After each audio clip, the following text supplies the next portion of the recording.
78 Sports TV here. Salute to the mighty ldbc. Smash the like button, hit the subscribe, turn on your notification bell so you'll be notified when I drop a new video. And if you're digging the video, go ahead and share this joint. I am highly disappointed in Shakur Stevenson. This kid look, he just did an interview with Fight Hype, and so I'm watching the interview, and it's a lengthy interview. It's not like some quick 5-minute interview or nothing, right? So they had time to cover a lot of things, and they're talking about Shakur's retirement and stuff like that we all know is cap. He's saying how he's been in the gym and just working with younger fighters, the younger generation. All cap. We know Shakur's going to fight again. But he denies him being frustrated about the Navarrete fight. He says that that's a narrative that came out online, but he's not mad about the narrative. He's mad about some stuff that's going on behind the scenes that he can't talk about, which we all can assume is his top-ranked deal or management deal with Jay Prince. There's some stuff going on behind the scenes that Shakur is not at liberty to discuss right now in regards to his future. He got one more fight left for Top Rank. They're probably trying to get him to sign a contract extension, and he's probably upset at what's being offered to him right now. You know what I'm saying? That's probably what's going on. All right, then he gets frustrated with what's going on social media. So this is the part that irritated me about the whole interview.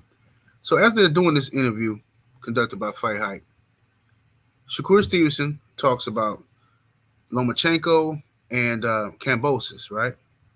He acknowledges that Lomachenko ducked him. He was asked about, is Lomachenko ranked his mandatory in WBC? He said, yeah, but Lomachenko, he's smart. He chose the IBF route. It's smart. So he gives Lomachenko props for ducking him, which is one red flag, but fine. He talks about Navarrete.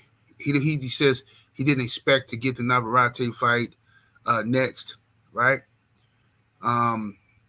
He said that, he wasn't expecting that to be the first fight Navarrete fought up when he moves up in weight. He also talked about Undisputed having to go through him no matter what top-ranked plan is or whatever's going on with the belts. He has a WBC title, so whoever wants to be Undisputed at 135 has to come through him, right? He talks about Ryan Garcia and Devin Haney, and he says that he don't even like Devin, but he got acknowledged that Ryan Garcia has been ducking Devin Haney for years. Said Ryan has gotten in the ring with Devin and still ducked him.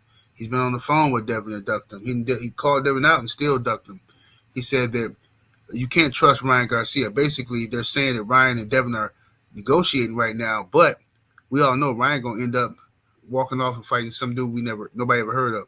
That's Shakur's perspective, and I agree with that perspective that you can't trust Ryan. But this is the part, right? Let's get to the smoke. This is the part that irritated me. The entire interview, Shakur Stevenson doesn't call out Gervonta Tank Davis. Now, if I'm wrong, I'll apologize and I'll correct it, okay? But I listened to the interview, and I'm like, okay, he has to talk about Tank. He has to say, yo, I want Tank next. Tank ain't got no opponent. I don't got no opponent. Let's get this done. Like, I didn't hear him say nothing. But maybe it's because he's retired, But regardless of the fact, how do you conduct the interview about the 135-pound division where you're a champion and the name Gervonta Tank Davis never comes out of your mouth? But you can talk about guys at 140 like Devin Haney. You can talk about Ryan Garcia, who's at 140, right? You can talk about Lomachenko and Kambosos and Navarrete, right? And you talked about Edwin De Los Santos. That's 6 people, right? How does Gervonta Tank Davis' name never come up with Shakur Stevenson? And this is starting to bother me. It's starting to frustrate me a little bit because for all of the hoopla that's been going on with Shakur and with Tank, you would think they would just fight each other, right? Forget about the Devin Haney fight with Shakur. Forget about that. Devin is up at 140, right? Forget it.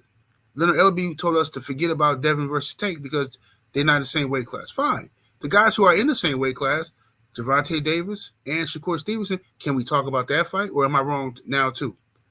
Does 78 need to just shut up? Oh, come on, 78. You're wearing this out, man. We don't want to hear this, man. Come on, 78. All right, so these two guys are in the same weight classes. This is my new agenda. Why aren't these guys fighting? Or do fans even care?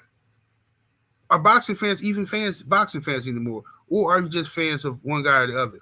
Are you just here just to, whenever this guy announced he's fighting, you show up with your money, you know what I'm saying, stand in line for your government check What's going on? Do we have any requirements of excellence anymore? Is there any standards left in the sport of boxing, or are we just sitting around waiting on these guys to fight and tell us who they fighting? I mean, I just need to know what we're doing here, man. And I would appreciate it if people just be honest about it. Just be honest. Anyway, that's my 2 cents on the matter. Y'all let me know what y'all think. 78 Sports TV. Salute to the mighty LDBC. I'm up out of here, though. Deuces.